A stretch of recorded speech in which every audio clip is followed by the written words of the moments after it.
The wounded enemy. The battlefield was quiet. Smoke covered the broken ground like a thick blanket.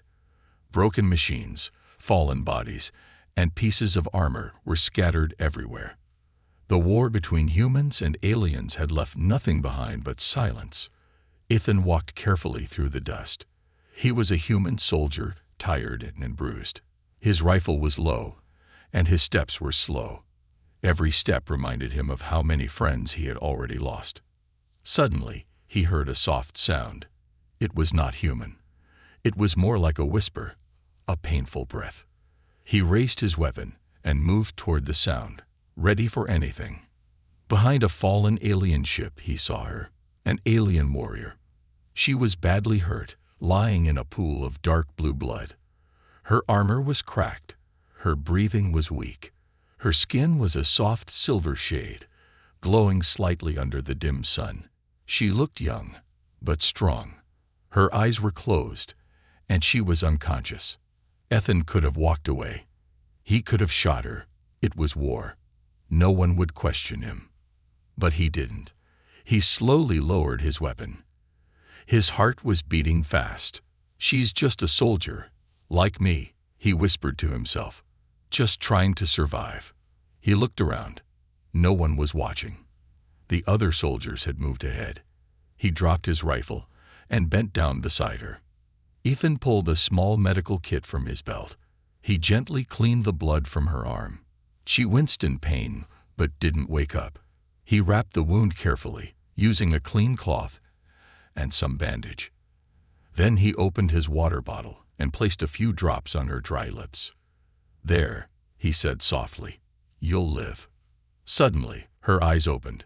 They were glowing blue, sharp, powerful, full of fear and confusion. Her hand reached for her blade, but she was too weak. Ethan raised his hands. "No fight. I'm not going to hurt you." She looked at him, breathing hard. For a moment, they just stared at each other. Two enemies, both lost in a war too big for them. "Why?" she asked, her voice dry and broken. "Because you're still alive," Ethan said. "And because someone has to stop this madness, even for one moment." Her name was Jera, but Ethan didn't know that yet. He gently helped her sit up against the side of the ship. "You need to rest. I'll bring help." Jera grabbed his arm. "They will kill me. Your soldiers." Ethan paused. He looked into her eyes and nodded. "Then I won't tell them. I'll hide you. Just stay quiet." He pulled out a camouflage net and covered her body. Then he picked up his rifle and walked back toward the base. He told the others that he found no one, just broken metal and smoke. Later that night, when the camp was quiet, Ethan returned. Jera was still there, weak but awake. He gave her more water and a small food bar. "Eat," he said. "You need strength." She took the food slowly, never taking her eyes off him. "Why help me?" she asked again. Ethan smiled sadly. "Maybe because I'm tired of watching everyone die." For the first time, Jera looked at him not as an enemy, but as a person. Ethan sat beside her, watching the stars above. The night was cold and the wind was sharp, but they didn't speak much. They didn't need to. A human and an alien, enemies by war, were now just two souls trying to survive. But in the shadows, someone else had seen what Ethan did. Someone who didn't believe in kindness. And soon, everything was going to change. Eyes that remember. Jera opened her eyes slowly. The stars above were different, softer, quieter. Not the harsh light of her warships, but the open sky of this strange human world. She was still weak, her muscles aching, her wounds half-healed. But more than pain, she felt confusion. Why had he helped her? She was the enemy. She had killed humans in battle before. She had destroyed ships and burned bases. Her name was feared among human soldiers. She was a warrior, trained to finish any enemy without hesitation. But that human, Ethan, he had shown her something she did not understand. Mercy. Kindness. And now she was hidden behind enemy lines, under his protection, eating human food. drinking human water and wondering why her hands were shaking, not from fear, but from something else. Ethan returned that night again. His armor was dusty, his face tired. But he smiled when he saw her sitting up. "You're stronger," he said, handing her more food. Jera took it silently. "You shouldn't be here," she said. "If your people find out, they will kill you too." Ethan nodded. "I know, but it's worth it." "Why?" she asked again. "Because you remind me of someone." She raised an eyebrow. "Another alien?" "No," he said softly. "My sister." Jera blinked. She didn't know what to say. Ethan continued. "She was a medic during the first wave of attacks. She helped anyone she could, even aliens. She was captured, tortured. We never found her body." There was silence between them. "I don't know if you believe in things like peace," Ethan added, "but I promised myself that if I ever had the chance, I'd save someone the way she tried to." Jera looked away. Her hands tightened around the food. She didn't want to feel anything. But her warrior heart was shaking. The next morning, Jera heard something outside the hidden tent. Footsteps, human voices. Ethan's squad had moved closer. Their voices were cheerful, laughing over something. One soldier said, "If we find any alien alive, shoot it on sight." "That's the order." Jera froze. She couldn't stay here anymore. When night fell again, she stood up, leaning against the wall. Her body was still weak, but her mind was sharp. Ethan entered quietly. He looked surprised to see her standing. "I can't stay," she said. "They will find me." "Where will you go?" he asked. "I know how to move through shadows. I'll find a signal post. I'll call for my people to extract me." Ethan shook his head. "They'll bomb this place. You know that, right? Your people don't leave witnesses." Jera hesitated. "I'll tell them you helped me. I'll protect you." He smiled. "That won't be enough." She walked past him, but stopped at the entrance. "If I go," she said slowly, "you will die." Ethan shrugged. "Maybe. But if you stay, you will too." They stood in silence again. Then she turned back. "There is another way." Ethan looked up. "What?"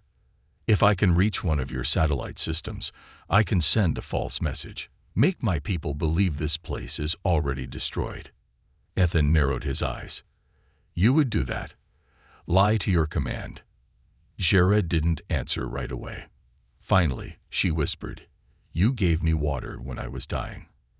You treated my wounds. No one ever did that for me, not even my own." Ethan's breath caught. He nodded.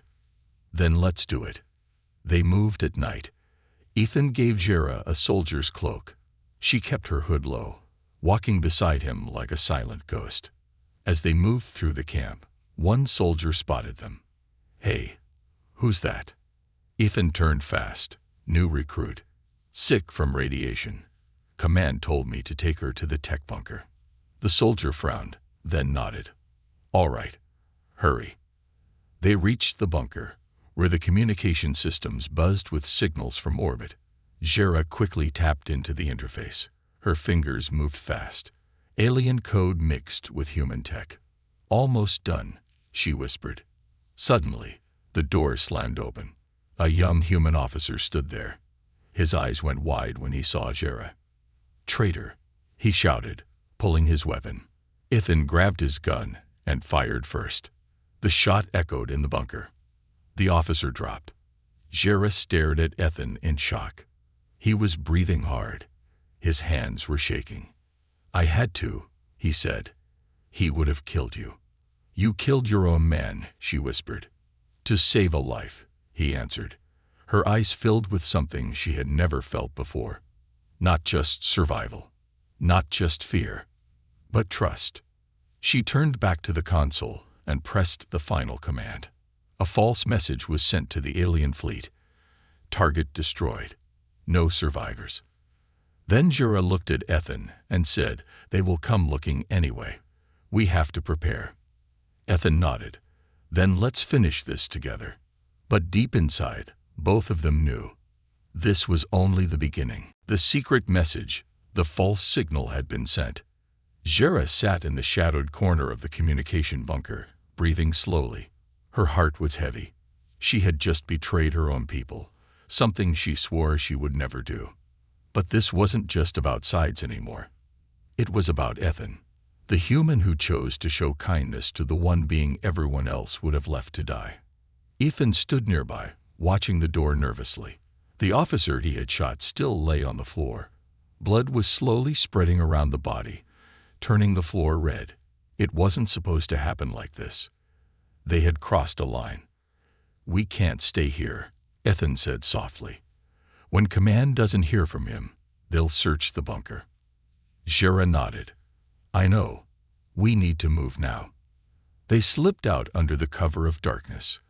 The wind had picked up, blowing sand across the open field. Floodlights turned and scanned the camp. Soldiers walked by with rifles ready, looking for anything unusual. They moved through shadows, quiet as ghosts. As they reached the edge of the base, Ethan stopped. "We need to split up," he said. "If we stay together, we're easier to find." Jera frowned. "If they catch you." "They'll lock me up," he said. "But they won't kill me right away. Not if I play dumb. Say I was tricked. And if they catch me." He looked into her eyes. "Then I'll come for you." Jera blinked. No one had ever said those words to her before. "Go," he whispered. "I'll cover you." Jera ran into the night. Ethan returned to the main barracks, pretending to be tired. He tossed off his gear and acted like nothing had happened. Soldiers laughed, joked, and complained around him, completely unaware that one of their own had just committed treason. Meanwhile, Jera moved through the outer edge of the military zone. She knew she couldn't hide forever. Eventually, they would find the body in the bunker. They would trace the data signal. And then, everything would fall apart. She had to send one more message, not to the alien fleet, but to someone else.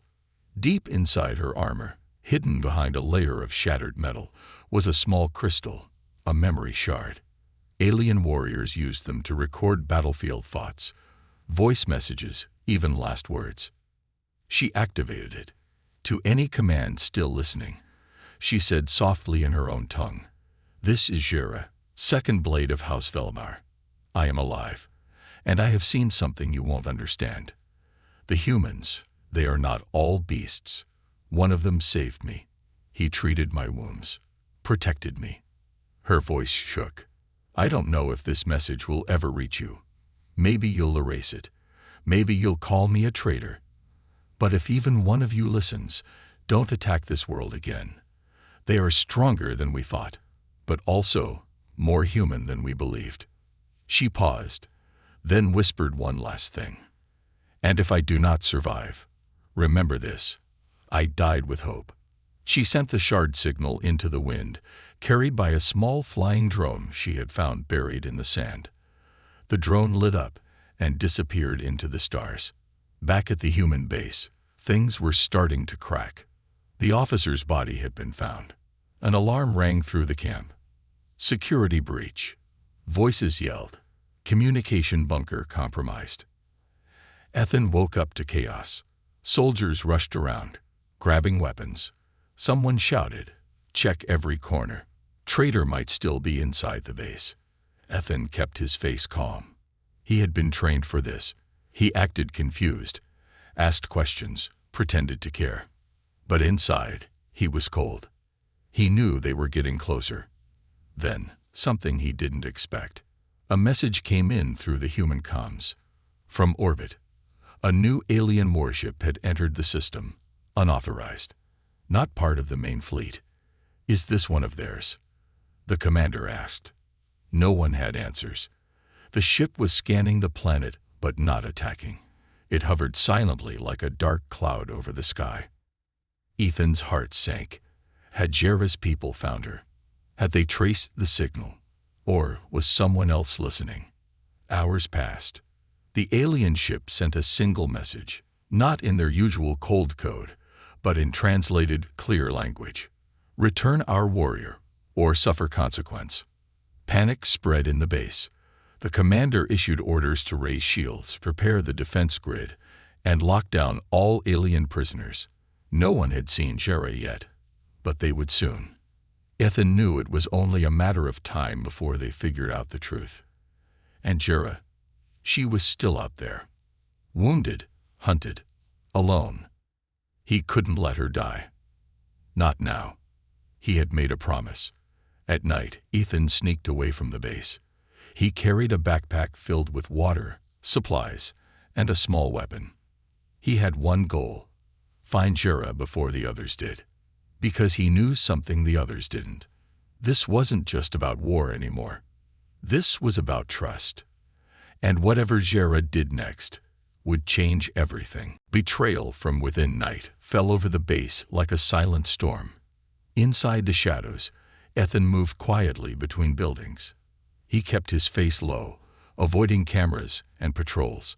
He had only one mission now: find Jera and get her to safety. But he wasn't the only one moving through the dark. Someone else had been watching Ethan for days. Corporal Jalen. He had noticed Ethan's strange behavior, the way he left camp at night, the way he covered his tracks, and the silent glances he gave when alien messages came through. Jalen had been in war long enough to smell betrayal, and now he had proof. He had followed Ethan once and seen a glimpse of the silver-skinned alien woman hiding in the ruins. Jalen didn't report it immediately. No, he had his own plans. He wanted glory. If he turned over an alien warrior and a human traitor, he'd be promoted, celebrated, maybe even sent off-world to command his own squad. But more than that, he hated aliens. One of them had killed his brother in the first wave of battles. He wanted revenge. While Ethan moved through the outer zone, Jalen entered the command tent. "Sir," he said, saluting sharply, "I know where the alien is." The commander turned, surprised. "What alien?" Jalen leaned in. "The one who escaped the last battlefield. She's alive. A silver-skinned warrior. Our own man is protecting her." The room went cold. "Who?" Jalen didn't blink. "Private Ethan Hale." A long silence followed. Then the commander gave a single order: "Bring him in, alive if possible." Ethan finally reached the broken comms tower at the edge of the valley. Jera had hidden there earlier, inside the base of the old satellite dish.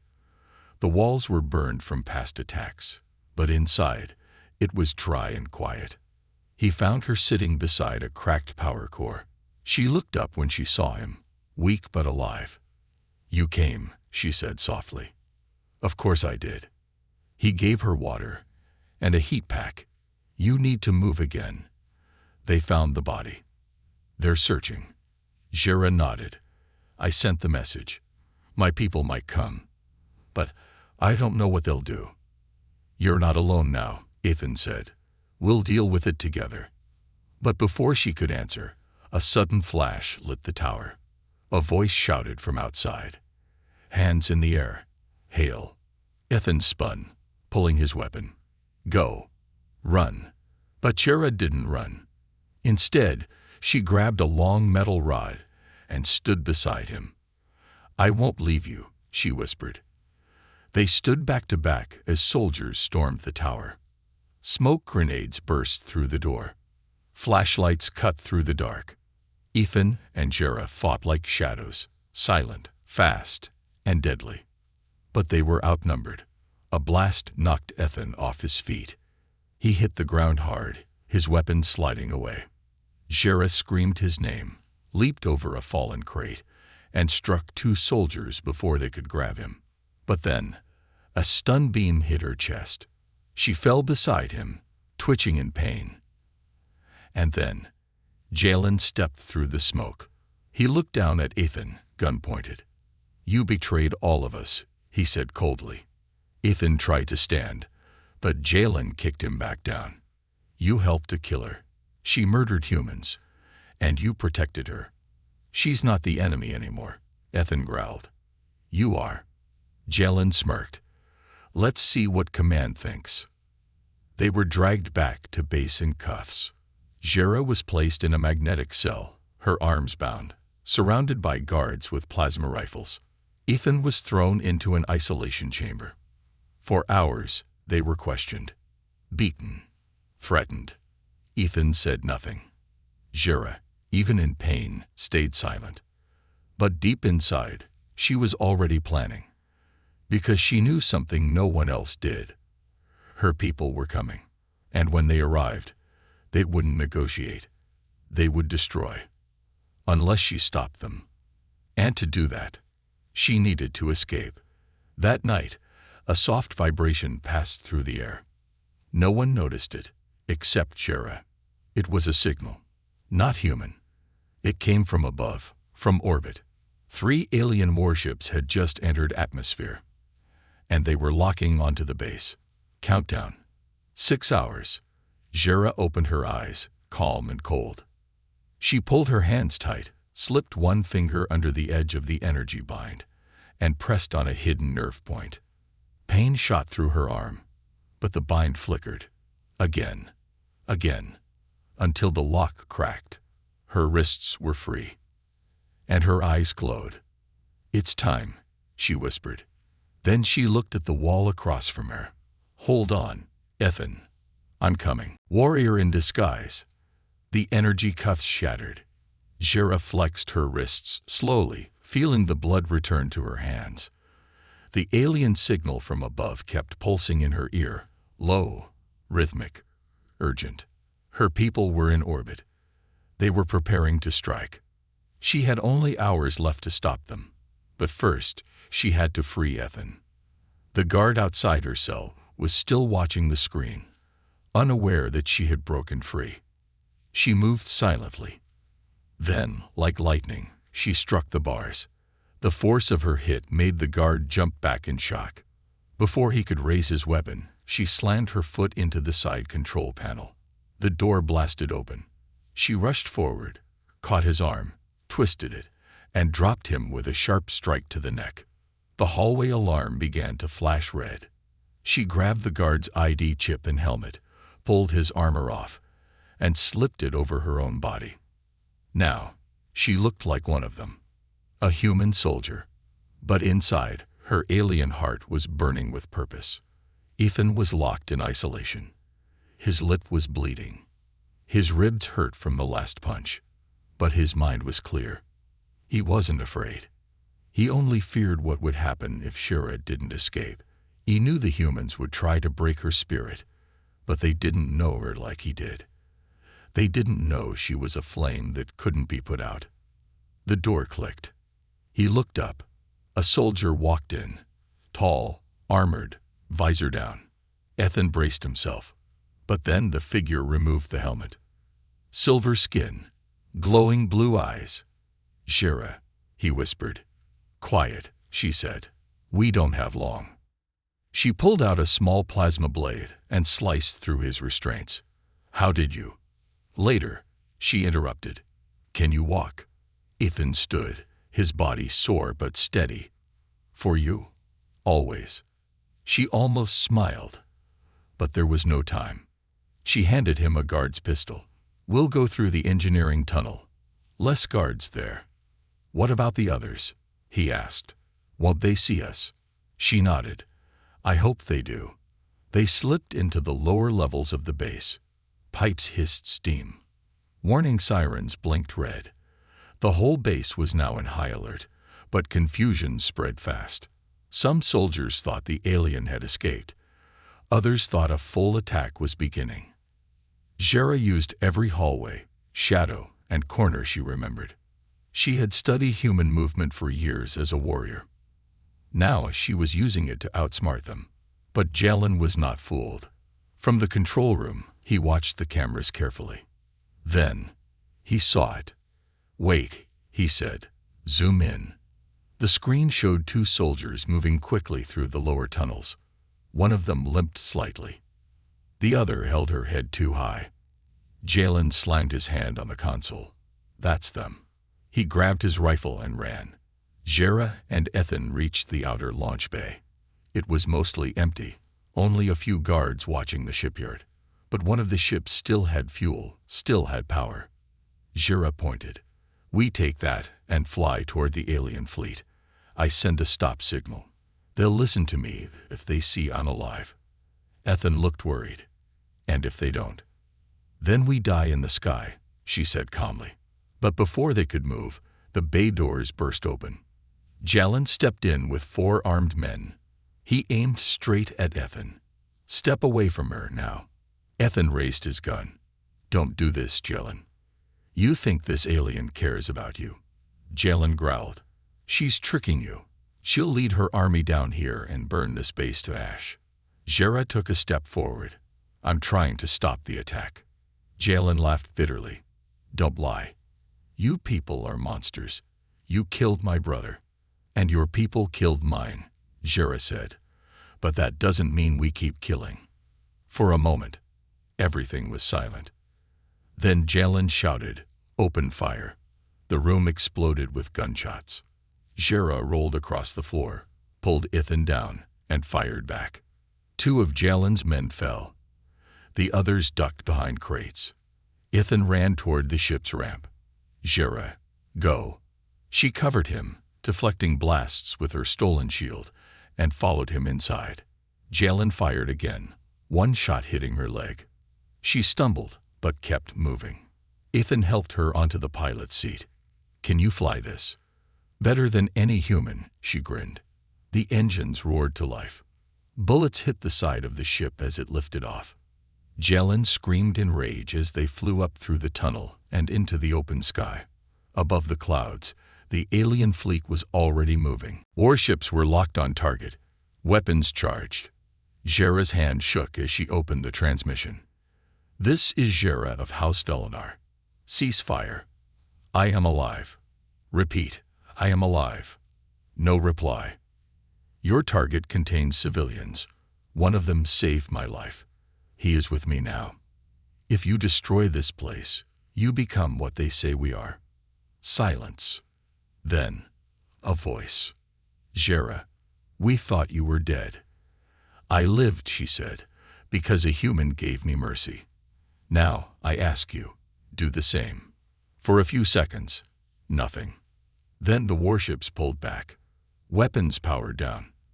The sky became calm again. Jera let out a long breath and looked at Ethan. We did it, he said. She looked at him with tired eyes. No, Ethan. We just bought time. And far below, Jalen watched the sky from the ground, hate still burning in his heart. This war was not over yet. The final stand. The alien fleet had pulled back, but not far. 3 massive warships floated just outside Earth's orbit. Their weapons were still hot. Their commanders still unsure. Inside the stolen human dropship, Jera sat weakly in the pilot's seat. Her leg bled slowly where Jalen's bullet had hit. Pain pulsed through her body, but she stayed silent. Ethan leaned beside her, checking controls. The ship stopped, he said. You did it. Jera shook her head. No, they're waiting. They don't trust me yet. Ethan looked at her. What do they need? She turned to him. They need proof that peace is worth the risk. Back on the ground, the human base was falling into chaos. Commander Rail stood in the control tower, watching the sky through trembling binoculars. Why haven't they attacked? He muttered. Jalen entered behind him, bruised, angry, and breathing hard. The traitors still alive. Both of them escaped. They sent a message to the fleet. What kind of message? Jalen's face twisted. They're trying to stop the war. Rael stared at him. And why is that a bad thing? Jalen stepped forward. Sir, we have one of the strongest alien warriors on this planet. She's the enemy, and she's using our own man against us. Rael said nothing. Jalen leaned closer. Let me take a team. Let me bring them back, dead or alive. Rael closed his eyes, then nodded once. Go. High above the clouds, Jera and Ethan landed in a quiet desert valley, far from any radar, any base. It was the only place left to hide. The sun was falling. Orange light covered the rocks. Silence wrapped around them. Ethan set up a fire. Jera sat close, wrapping her leg in cloth. Her armor was cracked, her skin pale. "You need a medic," Ethan said. "You are the medic," Jera replied, half smiling. He gave her water and sat beside her. "Do you think they'll listen?" he asked. Jera stared at the sky. "I don't know. I told them everything. I even gave them my warrior code." Ethan raised an eyebrow. "What's that?" She looked at him. "It's a message written in blood. From the heart. Something no warrior gives up unless they're ready to die for it." He went quiet. "So," he said, after a moment, "you're ready to die." Jera looked at him gently. "Not alone." And for a brief moment, in the middle of war and silence, something like peace passed between them. But it didn't last. An engine roared in the distance. Ethan stood, weapon ready. "They found us." Jera pulled herself up, limping, and picked up a plasma blade. "We don't run now." A black human gunship hovered above the valley, dust swirling as it landed. 6 soldiers jumped out, led by Jalin. He pointed at them. "Surround them. Aim for the alien first." Ethan shouted, "We're not enemies." Jalin raised his rifle. "You stopped being a soldier the moment you helped her." Jera stepped forward. "You want to kill me, fine. But leave him out of it." Jalin sneered. He made his choice. Suddenly, the ground shook. A beam of blue light dropped from the sky. An alien transport ship landed just beyond the ridge, its hull shining, its doors opening. Alien soldiers stepped out, tall, armored, silent. Jera stared. They came. Both sides aimed weapons at each other. Ethan looked around. "This will turn into a massacre." "Not if someone steps forward," Jera said. She walked slowly between the two armies. Jalin shouted, "Stop or I'll shoot." Jera didn't stop. She raised her hands. "I am Jera, second blade of House Velimar. I surrender to both sides." Silence. Even the wind seemed to pause. "No more blood," she said. "No more death. We all lost someone. But if we fight now, only graves will remain." Her voice cracked. "One human saved me, showed me mercy. If that is weakness, then let me be weak." Jalin growled and pulled the trigger. But Ethan jumped in front of her. The bullet hit his shoulder. He dropped to the ground. "No!" Jera screamed, catching him. Alien soldiers raised their weapons. Human soldiers did the same. A single shot away from full war. But then, one alien commander stepped forward. He looked at Jera, then at Ethan, bleeding but alive. "You broke warrior law," he said to Jera, "but you followed warrior heart." Then he faced the humans.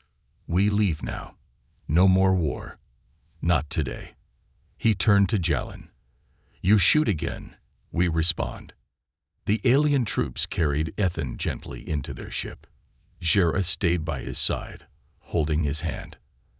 As the ship lifted into the stars, Ethan whispered, "Did we win?" Jera smiled softly. "We survived."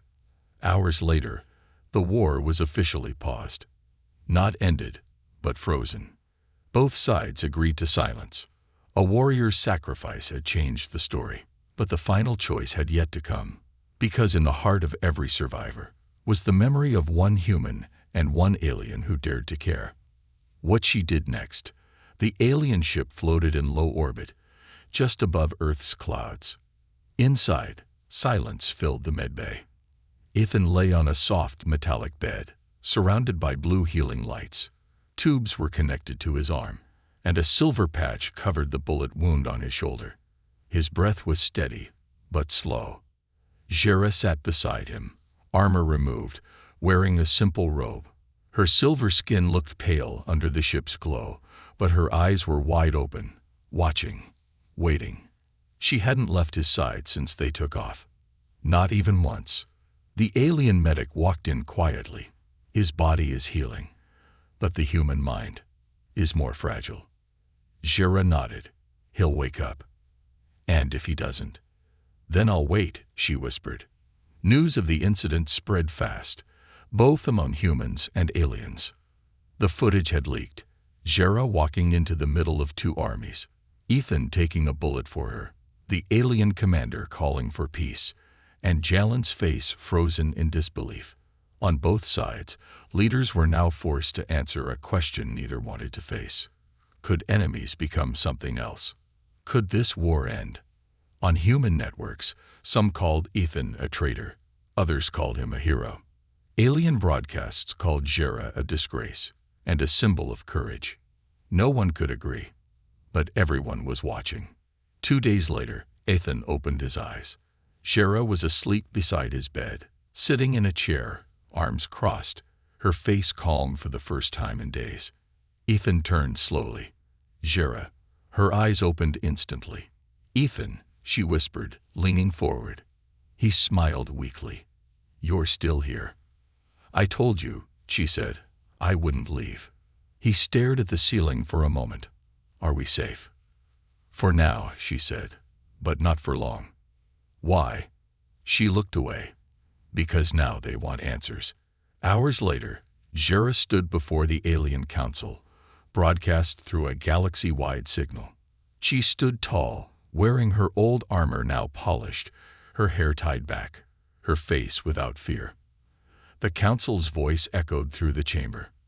Jera, Second Blade, you disobeyed orders.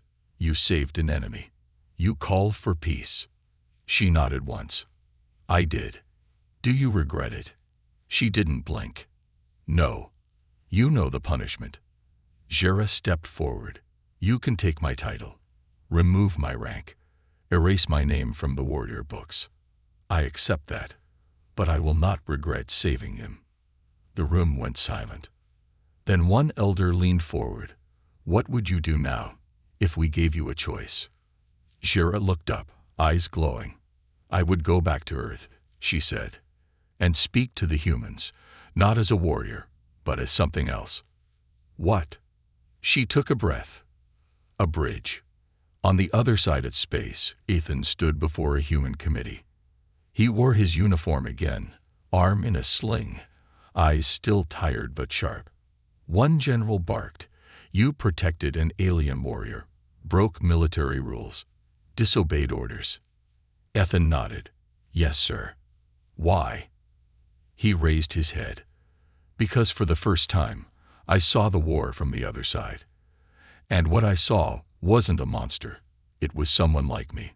Scared, tired, brave. The room was silent. Then someone asked, and now? Ethan smiled. Now, I want to build something better. Weeks passed. The Alien Council did not punish Jera.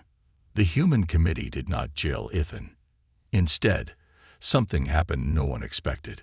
Both sides agreed to a trial mission. A small team, one human, one alien, sent to live and work together on neutral land, to speak, to learn, to report. Jera and Ethan were chosen to lead it. Their new home was a peaceful valley, guarded but open, a place where stars looked close and the earth felt soft underfoot. Jera built a training circle in the sand. Ethan planted small flowers nearby. At night, they sat around the fire, sharing stories of lost family, battles survived, and dreams they once thought impossible. One evening, as the wind blew softly across the rocks, Jera looked at Ethan and asked, Do you think peace will last? Ethan stared at the sky. I don't know. She nodded. Neither do I. He turned to her. But if it doesn't, we'll fight for it. Together. She reached for his hand. He held hers tightly. And for the first time in two worlds, the war was not the story. They were.